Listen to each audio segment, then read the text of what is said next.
Welcome everybody to Does That Anime work out in Real Life? A series where we check, do anime workouts work in real life, and if yes, what is their benefits and what are the results of 1 month of training? Now, for the first month, I decided to go with the One Punch Man workout voted on by you guys truly. So, I want to thank everyone here that is watching this, that is listening to me go over the basic stuff of this, and anyway, let's get started. So the One Punch Man workout, as everyone here knows, or at least they should, it will be right here for a little bit if you don't know, with 100 push-ups, 100 sit-ups, 100 squats, and a 10-kilometer run, which is 6.2 miles if you are a miles person, but every single day. Now, to everyone else, that might seem like a lot, but in reality, that's pretty good when you think about basic workouts and how they work. And when you look in basic workouts and how the body works, working out is done by, well, growing muscle is done by carrying muscle and then rebuilding that and gaining more. Inflation and stuff like that just builds more muscle. It's pretty basic. But now anyway, besides that, let's look at this main one. For the first one, 100 push-ups. That's a pretty good on the body because it's not a bunch of extra weight given from the excess source of like steel and other stuff added to the body for one general area. It's only body weight. So you're only doing your basic body weight, which your body is built to handle. That's why you have a certain amount of muscle and everything else, and it works well. But that's just a downward motion of causing yourself to move up, down. Here's a video of it in case you guys don't know for sure.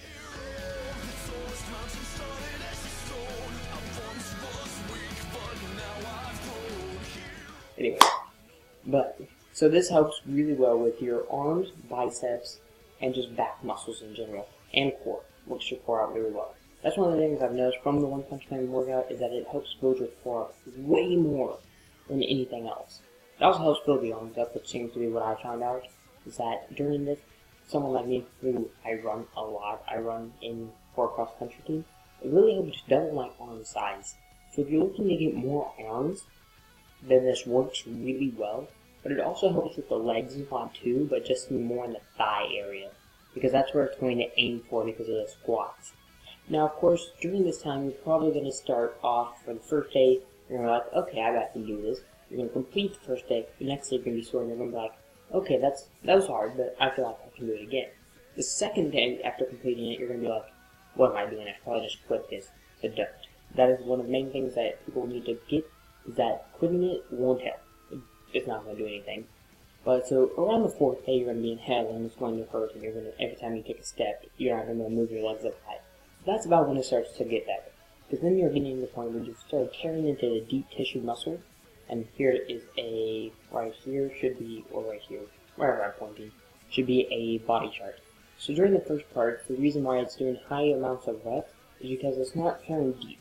That's what heavy bodybuilders are doing, is they're turning deep muscles and getting really far down there when they're burning it and cutting it. This is doing the thin layer on the top, but each day it doesn't have enough time to completely heal, so it's getting deeper and deeper as the days go by. But then by the time it's done that, a little bit has healed, so it's going to keep a constant flow of healing and not healing, getting deeper.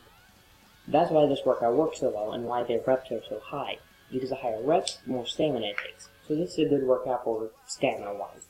But if you guys are here to get big and like really big muscles, this is not the workout for you.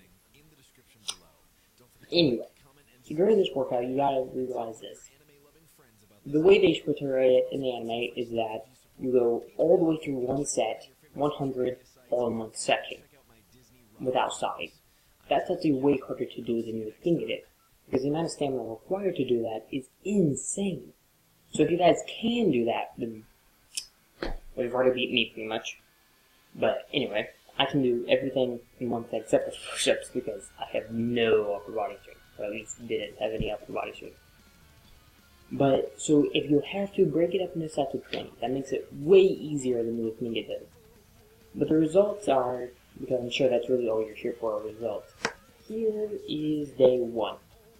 Day 1 of these 30 should just be a basic shot. Now here is right here in the middle, where I was about halfway through. Here it is, well, me at the end, just yesterday, because I'm doing this one day after. And right here, you can notice that I gained a lot between here at the beginning and here now. But from here and here, I didn't gain much. Probably because most of the games are called newbie games, or happen right in the beginning. Or in the first 3 months of training. This is, of course, only a month, so you're not going to see all the newbie games. But that's where your body gains almost all of its basic, like six-pack and all that. Muscle growth is insane during this first point. Everyone that I've seen that research calls it newbie games. Which makes kind of sense since you're starting out and you gain a bunch of muscle. Anyway, so let's move on from the push-ups to the sit-ups. The sit-ups, a lot of people have arguments about whether it actually helps or if it does nothing. Now, the sit-ups are one of the main key points of this, is because that's where it's going to do the most ab exercises. But a lot of people say it's really bad for your back, and that's one of the main arguments about why you shouldn't do them. Now, of course, there's always a good way to do it, and right here.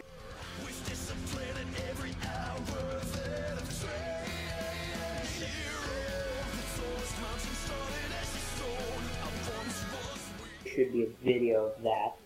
Anyway, but so as you can see in this video, it's going all the way down with nothing, with no back to stop you, so that you don't actually hit your back. This is called, I'm just going to call it zero G, or 1G, whatever you want to call it, where you go back all the way down with no back, so that your back goes down and then you can all the way back up. This makes it way harder than you would think, because you are now having to support yourself 100% of the time to save your back muscles from getting hurt. So in the end, it's a better trade-off because it causes you to gain more muscle in the core and back and not hurt it. So it's much better in the long run when you think about it. It also, so injury prevention is one thing that I keep track of, and everything. Another key point about this is that if you start getting hurt, quit. Stop. It's not worth it. Stop now. If you start to get hurt, take a day off, take it a week off, something. Don't. But if you can keep it up, then hey, it's actually really good. Now for the size manufacturer, you're going to get about, like side note, they gave an accurate representation about what a size should be. Now, you're not going to be able to punch through the universe in one shot. Sorry to tell you. I wish. I wish I had done that. Beautiful thing. Anyway, during this, you're going to see that you're going to gain about like this. Long one, there we go. This is about a good representation of a month's worth. As you can see in the beginning, it's okay, I guess. It mostly works in the shoulders, a lot of muscle gains right here, and it also gains a lot of muscle in the back. But that's pretty much it. And also the core. And legs, which you can't really see that much. But let's move on from the sit-ups to the squats. The squats are pretty basic. It's moving up and down. Very basic movement with your legs and video.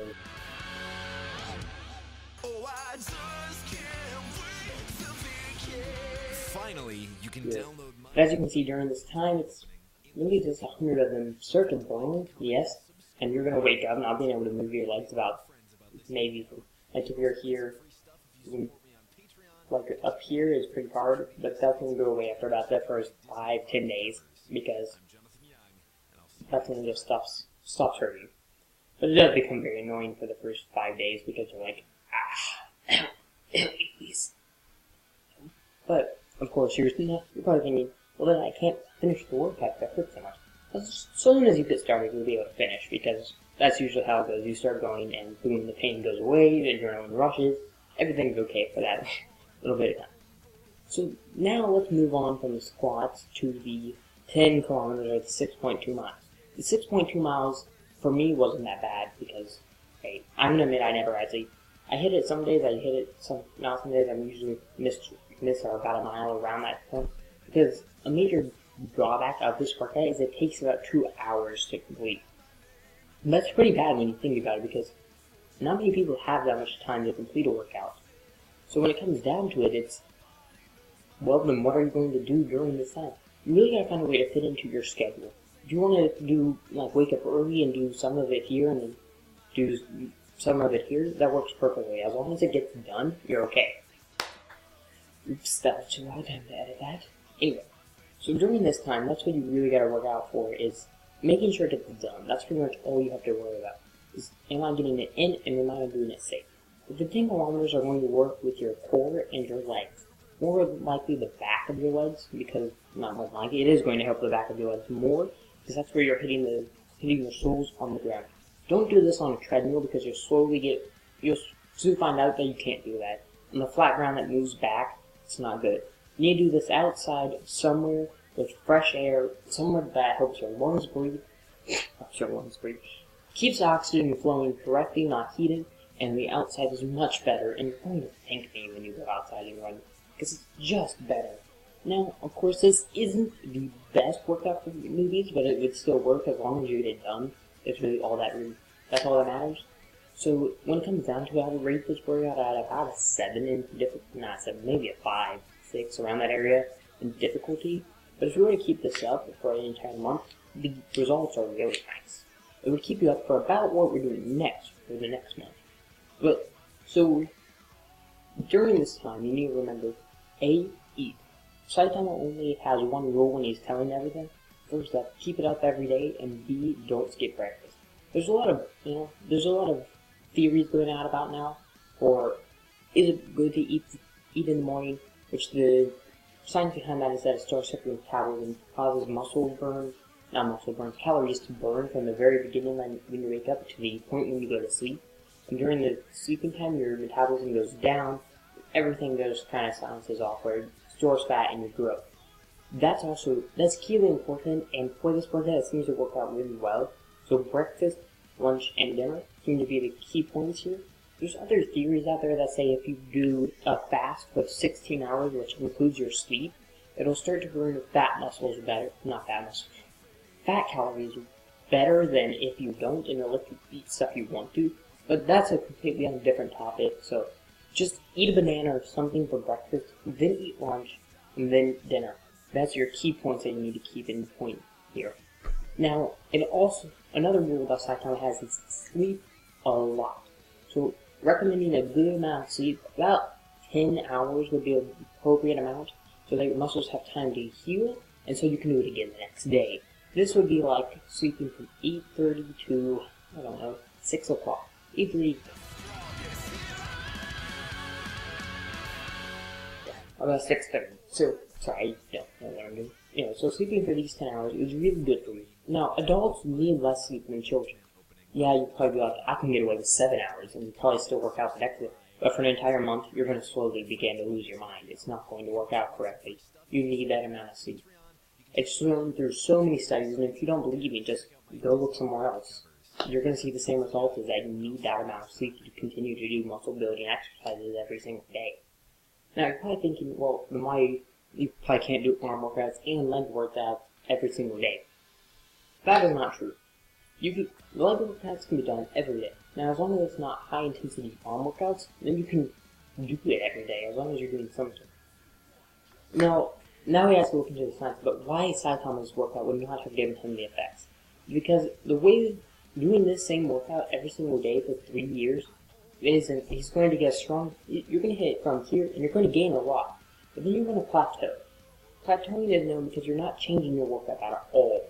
This is like stuff like, if you change your workout, your body doesn't know what's going to come next, so it never has time to adapt to the new strategy. So this is what really helps you build muscle, is keeping things random. So during this 1 month, you're not going to plateau. It's not going to happen. You're not going to adapt to it. You're not going to need changes. So if you stick with this for 1 month, you're good. But then after that 1 month, you're going to want to switch to the new workout when this new video comes out. So don't forget to hit the like, hit the subscribe. Anyway, so that's mostly all the science behind what this does, and it does work. And it is completely possible to do in real life, and does give you good benefits. It's not going to make you the best superhero out there, and it sends you bald in a month, or 3 years. You're not going to go bald. You're not going to gain superhuman strength that can reset the universe in one punch. Anyway, thank you guys so much for watching. Have a lovely day and a lovely life. One more thing. The vote has been casted for the next month of workout. It's going to be Boku no Hero Academia series, where Midoriya is clearing a pile of rubbish from clearing up rubbish from a beach and clearing it to make himself stronger. This is called strongman training, because the goal of strongman training is that you gain muscle in areas that you can use. So I have I have a way to do that, but I'm going to be starting up on that tomorrow because it's my day off anyways. So, thank you guys so much for watching. Don't forget to hit that like and that subscribe. Thank you guys. I'll see you guys later. Goodbye.